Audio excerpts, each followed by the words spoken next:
Okay, let's try to figure out what's really going on with ARM's stock. It's confusing. So the company's posting record growth, but the stock's falling?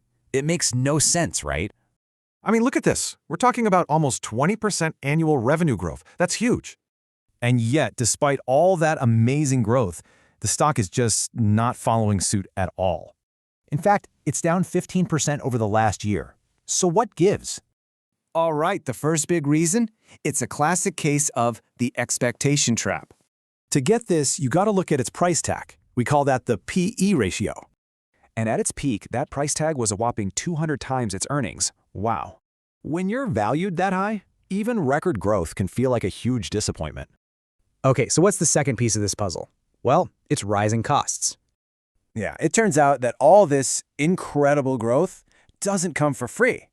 They're spending big on R&D and AI, which makes some investors pretty nervous about profits. And all that spending points to clue number 3, a huge shift in their game plan. They're going from just licensing tech to actually designing their own chips. That's a big move. And this new strategy, it's way riskier, and it is definitely spooking the market. And finally, clue number 4. You've definitely heard this one before, the AI hype machine. See, while ARM is tied to AI, its connection is more indirect than some other players.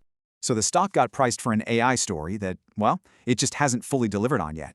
So you've got this perfect storm, a huge valuation, rise in costs, a new strategy, and AI hype.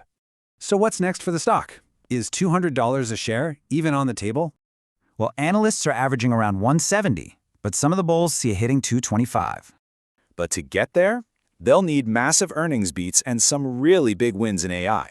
So here's the bottom line. This is really a valuation problem, not a business one. It really makes you wonder, is ARM's stock just a victim of its own insane AI hype?